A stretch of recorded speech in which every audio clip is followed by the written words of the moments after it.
हरे राम करो राम हरे कृष्णा हरे कृष्णा करो राम कृष्णा करो हरे हरे करो हरे राम जय जय श्री राम सबको प्रणाम। दोस्तों नमस्कार। आज मैं हूं कैंची धाम में और दोस्तों रोडवे स्टेशन पार करने के बाद जो बाबा जी ने बनवाया था और पोस्ट ऑफिस भी बाबा जी ने बनवाया था आप देख रहे होंगे। तो दोस्तों एक एटीएम भी यहां पर खुल चुका है कैंची धाम में, आपको असुविधा नहीं होगी। और मैं आज जा रहा हूं संपूर्णानंद होम स्टे। तो दोस्तों मैं आज उमेश तिवारी जी से मिलूंगा। उमेश तिवारी जी की प्रमुख भूमिका है। जिस वक्त कैंची धाम में बाबा जी सर्वप्रथम चरण रखे थे उस वक्त उमेश तिवारी जी और उनकी बड़ी दीदी गंगा दीदी मौजूद थी और वही सर्वप्रथम बाबा जी से मिली थी। तो दोस्तों उनके होम स्टे हम पहुंच चुके हैं। एक ग्रीन वैली आपको देखने को मिल जाती है। आप जब भी यहाँ आते हैं तो मनमोहक रमणीय दृश्य आप फोटोशूट यहाँ पर कर सकते हैं। तो दोस्तों एक परिवार की तरह उमेश तिवारी जी ने इन फूलों को सजाया है। इन फूलों को खाद पानी देकर इतना स्वच्छ और निर्मल और एक हरा ग्रीन वैली बनाया है। आप कभी भी आएँ तो आप इन फूलों से रूबरू हो सकते हैं। ऐसा लगता है कि जैसे कि यह अभी बोल पड़ेंगे और बहुत ही अच्छे तरीके से इनको यहाँ पर गुड़ाई और सिंचाई और सुबह नित्य का समय इनका रहता है कि पानी इनको दिया जाता है। तो दोस्तों आप कभी भी इसके नज़ारे ले सकते हैं। अब दोस्तों हम बढ़ते हैं उस कक्ष की ओर जिस कक्ष में बाबा जी सर्वप्रथम आकर स्वतः ही बैठ गए थे। पूजा पाठ करने के बाद आज जानेंगे हम उमेश तिवारी जी से बाबा जी के आने की कथा। मैं विजय वर्मा, मैं हूं इस वक्त कैंची धाम में और मेरे साथ जुड़े हुए हैं उमेश तिवारी जी। और दोस्तों जहां पर मैं अभी बैठा हुआ हूं ये आज से जो आप अभी 1962 के समथिंग में अगर बात करूं तो पूरा खंडहर था। यहाँ पर इतना विकास नहीं था। तो दोस्तों सर्वप्रथम 1962 में बाबा जी यहाँ आए थे और इसी कमरे के अंदर बाबा जी एक खाट लगी थी शायद और तखत लगा था। तो उसमें बैठे थे अपने ड्राइवर उपेंद्र के साथ, अपने भक्त उपेंद्र के साथ आए हुए थे। तो दोस्तों मैं आपसे निरंतर 1-2 सालों से रूबरू हूँ, आप जानते हैं मुझे। तो उमेश तिवारी जी से मिलने का तो रोज हो रहा था लेकिन इंटरव्यू का एक दिन भी नहीं हो पाया। लेकिन आज जैसे भी करके बाबा जी ने समय निकाला है। वैसे 15 अगस्त का भी तो मौका था लेकिन मैं उस दिन भी नहीं आ पाया। मुझको बाबा जी ने कहीं 4 धाम मतलब थोड़ा ज़्यादा नैनीताल के दर्शन में भेज दिया। अब मैं उमेश तिवारी से अब मैं धीरे धीरे, अभी तो थोड़ा मेरे पास भी समय, थोड़ा जरा कारूधाम जाना है और थोड़ा सर के पास भी समय नहीं है क्योंकि बहुत सारे भक्त लोग और बाबा जी की लीलाएं के पाए थोड़ी जरा अपना अभी ये देखते हैं। तो कुछ संक्षिप्त में इस वक्त, बाकी अब मैं धीरे धीरे बाबा जी के आने की कथा, बाबा जी के जाने की कथा और बाबा जी की लीलाएं कृपाएं चमत्कार वो चीजें मैं आपको इनसे बीच बीच में आपको दिखाते रहूंगा। तो अभी थोड़ा संक्षिप्त में जानना थोड़ा इनके बारे में और एक हाल ही में कुछ चमत्कार इनके साथ, एक न्यू जो शायद अभी वीडियो में शायद नहीं आया होगा, 2000 किताबों में वीडियो में नहीं आया लेकिन किताबों में है, उसके बारे में थोड़ा सा बताएंगे। धर्मदृष्टि पत्रिका में, हाँ धर्मदृष्टि पत्रिका में आ चुका है।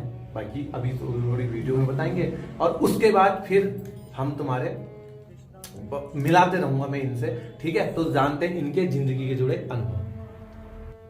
महाराज जी के बारे में जहाँ तक आप लोग सब जानना चाह रहे हैं तो महाराज का ऐसा था कि मेरे पिताजी को बाबा 1942 में ही भूमियाधार के पास में रोड के किनारे मिले। पिताजी बताते थे वो कहीं कोर्ट के काम से गए हुए थे नैनीताल और पैदल आ रहे थे इसी हाईवे से, यहाँ से 14 किलोमीटर पीछे। तो पिताजी बताते थे कि महाराज ऐसे नाले पर खड़े थे और शाम का वक्त हो गया था जिस नाले पे पिताजी ने सुना था कि भूत दिखते हैं। तो महाराज उसी नाले पे रोड के किनारे खड़े थे। पिताजी कह रहे हैं जैसी मेरी दूर से दृष्टि पड़ी कि कोई खड़ा है और मेरे दिमाग में चल रहा था कि इस नाले पे भूत दिखते हैं। और बाबा के शरीर भी काफ़ी विशाल थे महाराज और कंबल जो लपेटे रहते तो अंधेरा अंधेरा हो गया था। तो पिताजी एकदम समझ नहीं पाए कि ये कौन है। और पिताजी बताते थे कि मैंने सोचा कि एक बार में कि ये भूत ही खड़ा है और महाराज कुछ बोले भी नहीं। पिताजी कह रहे मैं अपनी जगह पर खड़ा हो गया, महाराज अपनी जगह खड़े। अब मैं सोच विचार में पड़ गया कि आगे बढ़ूँ या पीछे जाऊँ। तो लेकिन मेरे को आना तो कैंची धाम की ओर को, तो कैंची की ओर को आना था। तो 1 किलोमीटर बाद ही भूमियाधार गांव पड़ता है वहाँ पर से। तो पिताजी कह रहे मैंने पीछे जाना उचित नहीं समझा, पीछे पूरा जंगल था, दूसरा मेरे को घर को आना था। तो मैंने मन में सोचा कि जो होगा देखी जाएगी और अपना रास्ता नापते रहा। मैं बाबा की ओर देखेगा अनदेखा कर दिया, और जब महाराज से 8-10 कदम आगे बढ़ गया तब मैंने आड़ी नज़र से देखा कि वो जो खड़ा है मेरे पीछे तो नहीं आ रहा। और पिताजी कह रहे बाबा तब भी अपनी जगह खड़े थे, और मैंने मन में सोचा कि अब दौड़ लगा देता हूँ, आगे गांव है, अगर मेरे पीछा करेगा तो गांव में हल्ला करूँगा। तो बाबा इतने अंतर्यामी थे कि जैसे ही मैंने मन में ये विचार आया करें, और बाबा ने पीछे से पिताजी को बाई ने आवाज़ मार दी कि पूर्णानंद मैं तेरे से मिलने के लिए खड़ा हूँ, तो बिना मिले चला जाएगा। अब पिताजी कह रहे जब आवाज़ दी तो मैं एकदम भौचक्का फिर खड़ा हो गया, और जब उन्होंने नाम लेके पुकारा तो मेरा भूत का डर भी गायब हो गया। मैंने कहा कि भूत तो नाम लेके मेरे को बुलाएगा नहीं, ये तो कोई ना कोई है। अब लेकिन वो जो कंबल लपेटा था इस वजह से वो डर रहे थे कि ये है क्या, न तो वो आदमी जैसे एकदम लग रहे थे, न साधु वेश जटा बटा होती, कुछ गेरुए वस्त्र, तो सोचते बाबा है। तो पिताजी कह रहे मेरे मन ने कहा बाबा ने ही वो शक्ति मेरे को दी होगी कि मेरे मन ने कहा कि देख ले कौन है। मैं वापस हो गया, और कह रहे मैं डरते डरते जैसे ही बाबा के करीब पहुंचा और महाराज के सामने जैसे ही पहुंचा, तो जब महाराज ने मेरी ओर को देखा तो मैं एकटक उन्हें देखे ही रह गया, निहारते रह गया। ऐसा लगा कि साक्षात भगवान मेरे आगे खड़े। बाबा जी का चेहरा बहुत चमकता था। तो पिताजी बताते थे मैंने उन्हें सीधे प्रणाम किया। प्रणाम करते ही बाबा ने उठाया और कंधे में ऐसे थपकी मारते थे बाबा, तो 2 थपकी मार दी, और पिताजी का सारा कहने लगे बल्कि तू तो बच्चा बड़ा परेशान है, तेरा घर छीन लिया है, कल तारीख है तेरी अल्मोड़ा कोर्ट में, फिक्र मत कर, तू तो भक्ता आदमी है, सच्चा इंसान है, कल ही जीत जाएगा तू मुकदमा। तो एक उस समय चक्की का भी मुकदमा हमारा कुछ चला था, तो महाराज ने उसके बारे में भी बता दिया कि तेरी चक्की भी छीन ली और हाईकोर्ट में मामला चल रहा, उसमें तो बहुत समय लग जाएगा, 20 साल लग जाएंगे, और तू फिक्र मत करना, 20 साल बाद वो मुकदमा भी तू ही जीतेगा, और 20 साल बाद जब चक्की तेरी हो जाएगी तब तेरे घर आके मिलूंगा, अभी तू जा, रात हो रही है, तेरे बच्चे देख रहे हैं, और तू फिक्र मत करना, तेरे को ट्रक मिल जाएगा घर जाने में, डरना मत। तो पिताजी बताते थे कि मेरे आंखों से आंसुओं की धार लग गई कि मैं समझ ही नहीं पाया कि ये कौन है क्या है, सारा मेरा सब कुछ उन्होंने प्रणाम करके घर के लिए लग लिया।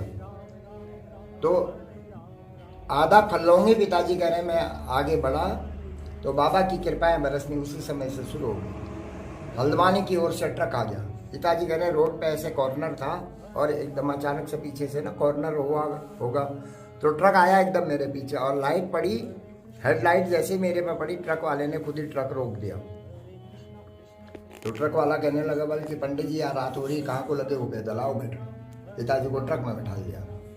पिताजी कहने जब मैं उसमें बैठा तो फिर ड्राइवर को मैंने बताया यार मैं ऐसे परेशान हूँ और कुछ मुकदमेबाजी से मैं कहीं से अभी पैदल आ रहा हूँ, रामनगर गया था, फिर नैनीताल में रुका था, कुछ काम था, अभी घर जाना है, कल सुबह अल्मोड़ा कोर्ट में तारीख है, क्या करूँ, बड़ा परेशान हूँ। तो ट्रक वाला बोला बल्कि पंडित जी क्यों परेशान है, तुम घर भी पहुँचोगे, अल्मोड़ा भी पहुँचोगे, मेरे ट्रक में तो अल्मोड़ा का ही राशन रहता है, फिक्र मत करो। और अभी तो रात हो रही है, मैं तो ये देख रहा हूँ कि रात की रोटी कहीं मिल जाए तो रात वहीं गुजारूंगा, रात को ट्रक नहीं चलाऊंगा पहाड़ी रास्ते पर।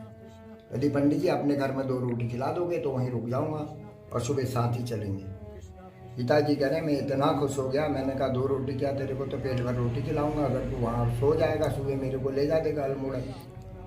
तो वैसा ही हुआ। उसने तो जो अभी जिस मंदिर में हम बैठे हैं ये उस समय में हमारा खाली आग लगा हुआ खंडर था यहाँ पर, तो इसी खंडर का आगे उसने ट्रक खड़ा किया, इसी के पीछे हमारा घर है। पिताजी बताते हैं कि मैं घर से रात की उसको फिर रोटी खिलाई, सुबह जल्दी उठ के अपनी संध्या पूजा नहाना धोना सब करके मैं उसी के साथ अल्मोड़ा को गया, और जैसा बाबा ने कहा था 1 साइडेड घर का मुकदमा जीत गया। अब जब वापस आए, अब धीरे धीरे फिर पिताजी को एक मुकदमे से मुक्ति मिल गई, कुछ दिमागी टेंशन से हल्का हो गया। अब हमारा भी परिवार बढ़ते रहा होगा, हम 12 भाई बहन हैं सगे। तो उस समय तो यहाँ केवल खेती बाड़ी होती थी और जानवर पालते थे। सबके अपने अपने 3 परिवार केवल इस एरिया में रहते थे, सबके अपने अपने गाय भैंस बैल। तो पिताजी धीरे धीरे जब बड़े भैया लोग बड़े होने लगे खेती बाड़ी में, पिताजी को काम करने में सहयोग करने वाले हो गए। तो पिताजी हमारा भी परिवार थोड़ी थोड़ी उभरने लगा, कुछ जानवर बढ़ा लिए। अब धीरे धीरे समय बीतते बीतते वही 20 साल ही लगे उस मुकदमे में। पिताजी तो उसको भूल भी गए थे। तो 1962 के अप्रैल के महीने में उस चक्की का फैसला आया जो वन साइडेड हमारे फेवर में। चक्की का मुकदमा भी जीत गए। चक्की का मुकदमा जीते तो अब हमारी उससे मतलब बहुत मौज होगी, क्योंकि वो चक्की जो ऐसा थी, उस समय गाँव में सब अनाज होता था तो गेहूँ उसी में पीसा जाएगा। बिजली तो थी नहीं, तो उसी में गेहूँ पीसते थे। तो उसमें क्या होता था कि मैं आपका 1 कट्टा गेहूँ पीसूंगा तो आप बदले में आटा देंगे। तो गुजर बसर का बहुत अच्छा जरिया वो पानी की चक्की थी। अब पिताजी का अब हम लोगों का खूब अच्छा होने लगा। तो पिताजी हम बच्चों के, उस समय बड़ा अनुशासित जीवन होता था, सब बच्चों के काम बांटे रहते थे कि बड़े भैया जैसे कोई खेती बाड़ी का काम करने लायक होगा उसमें करेगा, कोई घास वास लकड़ी का करेगा। छोटे बच्चों की ड्यूटी होती थी गाय को हाँकने की। तो मई का महीना था, एक दीदी की ड्यूटी थी वो गाय जंगल हाँकने की। सुबह 9 साढ़े 9 जंगल के लिए खोले तो जंगल हाँके आते थे, शाम को आ जाते थे। तो जहाँ पर अभी वर्तमान में मंदिर है कैंची धाम मंदिर, इसी के पुराने समय से भी जो अभी वर्तमान में पुल है, तो खेतों के बीच से उतर के हमारे घास लकड़ी जंगल का रास्ता था, नदी पार जाके मंदिर के बैक साइड को, मंदिर की ओर को तो घुसने का भी नहीं था, तब घना जंगल था। तो दीदी साथ के लिए बुला लेगी, 7 साल का करीब मैं भी हूँगा। तो ऐसे रोडी रोड हम गए और नदी पार गायों को करके वापस आए। तो जो अभी ये मेरा मकान है, इसके बाद मंदिर की ओर को सारा हमारा बंजर खेत था, फील्ड टाइप का था। उसमें उन दिनों जो लोग पैदल चलते थे ना, ज़्यादातर लोग बैलगाड़ियाँ इससे चलते थे। तो उसमें रात को बैलगाड़ी इधर फील्ड में खड़ी करते थे। ये रास्ता कैसा था, कच्चा था या इतना रोड पक्का था, और बैलगाड़ियाँ वहाँ खड़ी करते थे और खाना रात को यहाँ बनाया करते थे इसी खंडर में, इस जगह पर। बाहर आंगन में कभी दूध वाली गाय को आंगन में बांध दिया। तो पिताजी साहब इसलिए उनको ये सब फ्री में दे देते थे कि वो हम लोगों से घास खरीदते थे अपने जानवरों के लिए रात के लिए। और सुबह हमें दूध तो हमारे घरों में भी खूब था, अपना भी वो सब हमें दे जाते थे। रास्ते में वो क्या करेंगे दूध का, और सारा उसकी जो गोबर वोबर गाय खाद के लिए हम खेतों के लिए उठा लेते थे। अब दीदी और मैं जब गायों को जंगल हाँक के आए तो उसी फील्ड में 10 सवा 10 बजे का टाइम होगा, हम फील्ड में अंदर को काफ़ी वो जंगली भांग के पेड़ जमे थे गांजे के। तो पिताजी उस समय चिल्ले में लंपिया करते थे, पुराने लोग सभी पीते थे वो गांजा चिल्ला। तो दीदी कहने लगी कि भैया बाबू इसको पीते हैं तो जरा मलते हैं। तो ऐसे वो भांग के पेड़ों को मलने लगे।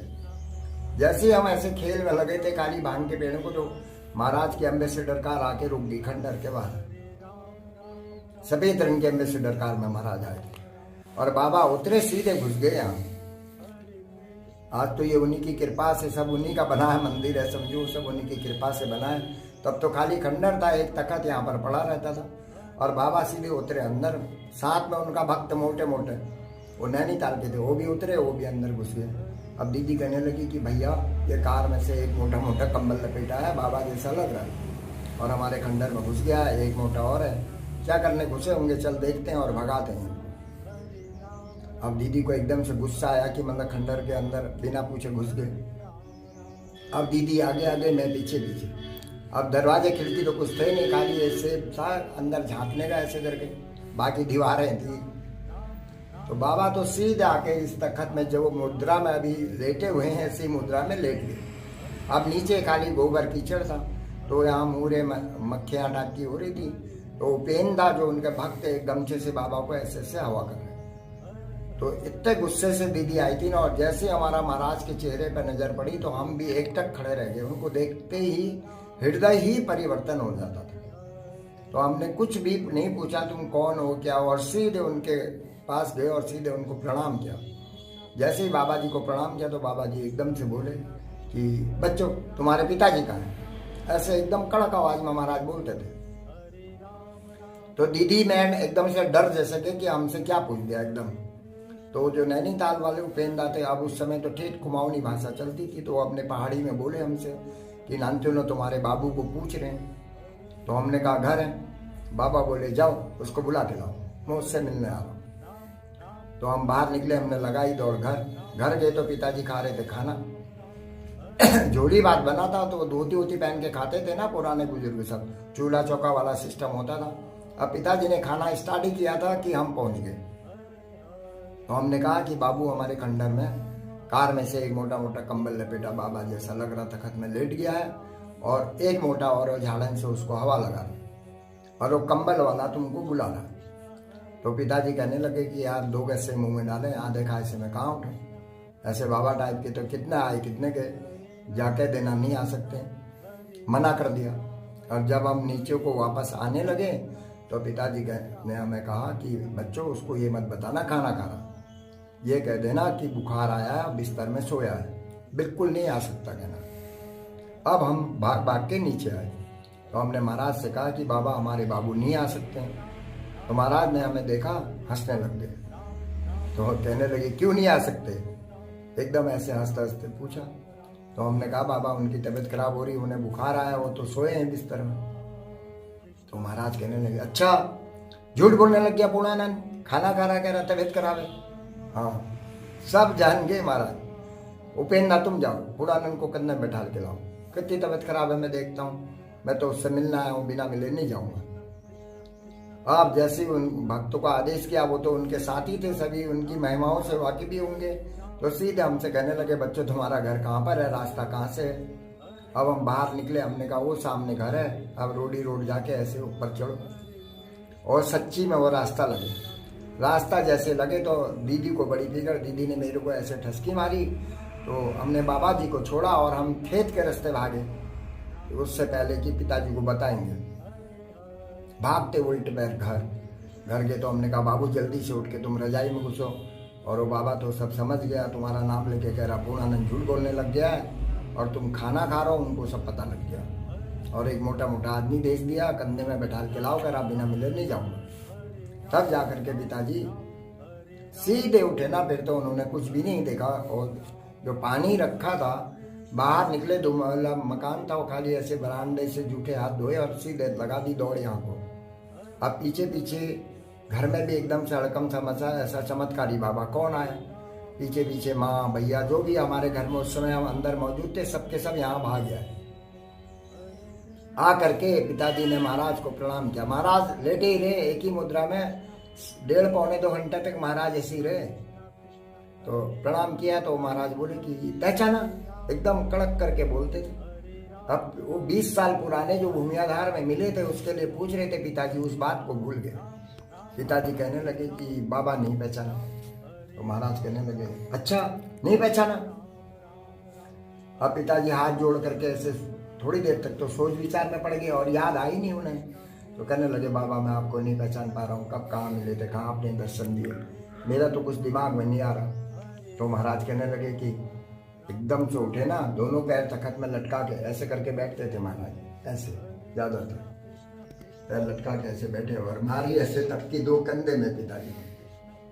तो कहने लगे अब क्यों पहचानेगा, अल्मोड़े का मुकदमा जीत गया, घर तेरा हो गया, अब तो तू चक्की का मुकदमा भी जीत गया, अब तो तेरी खूब मौज हो रही, खूब गेहूं पीस रहा है। याद कर जब भूमियाधार में मिला था, तेरे से कहा था ना कल ही घर का मुकदमा जीतेगा और चक्की में 20 साल लगेंगे, तब तेरे घर आके मिलूंगा, मैं तो नहीं भूला।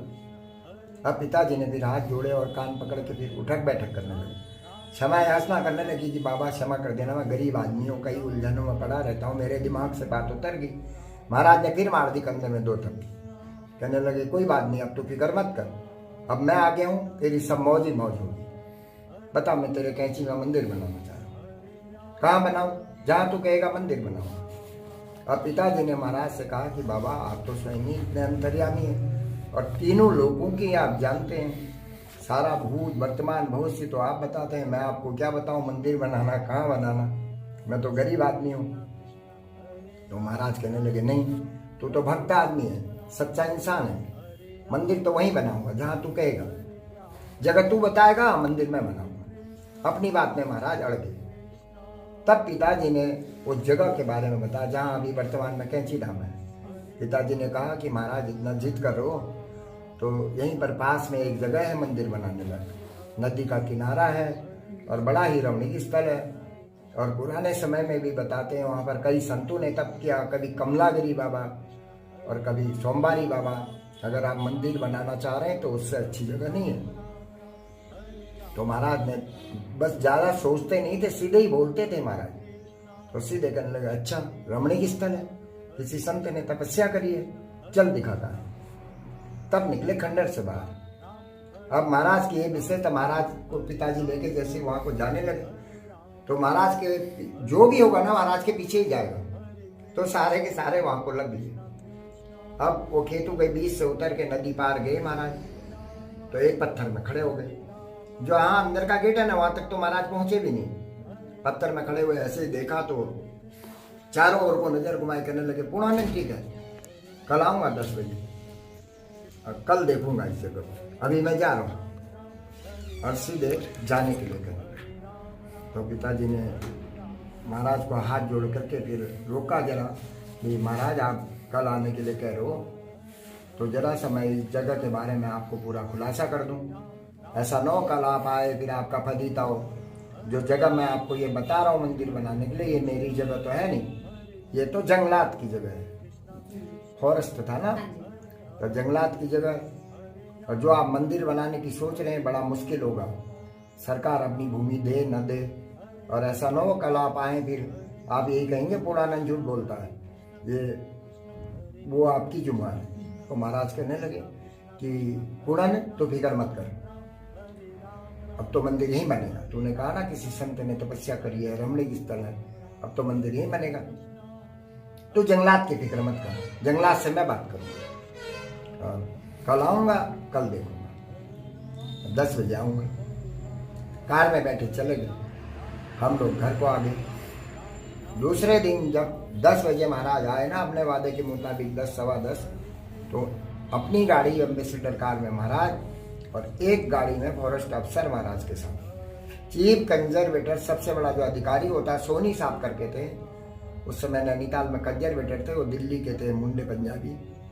तो वो महाराज के साथ पूरी टीम के लेके महाराज आ गए फॉरेस्ट में, और सीधे आदमी भेजा, पहले पिताजी को बुलवाया। पिताजी को महाराज ने फिर कभी छोड़ा नहीं अपने से अलग।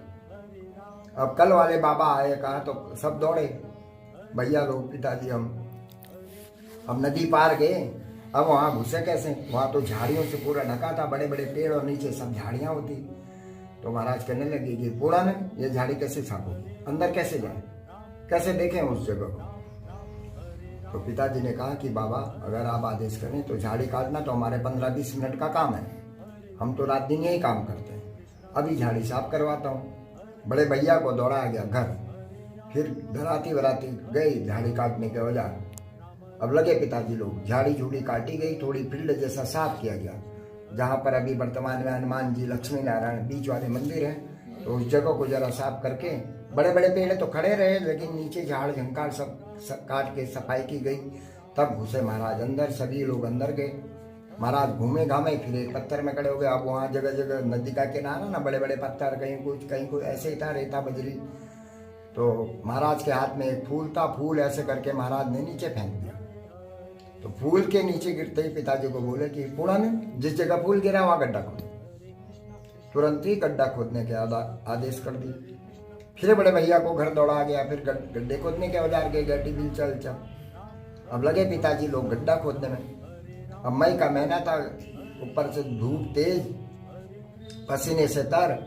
गड्ढा खोदते खोदते पिताजी ने महाराज से पूछ दिया कि बाबा गड्ढा तो हम खोद देंगे, जरा बाबा हमें बता दो इस गड्ढे में आपको क्या करना है, क्या मकसद है गड्ढे का, हमें खाली इतना बता दो, हम उस हिसाब से गड्ढे को तैयार कर देंगे। तो महाराज कहने लगे कि तूने कहा ना किसी संत ने तपस्या करी है, तो इस जगह पर उसकी धुनी है, राख निकलेगी इसमें नीचे, जहां तक राख निकले वहां तक खोदो। और खुदान जारी।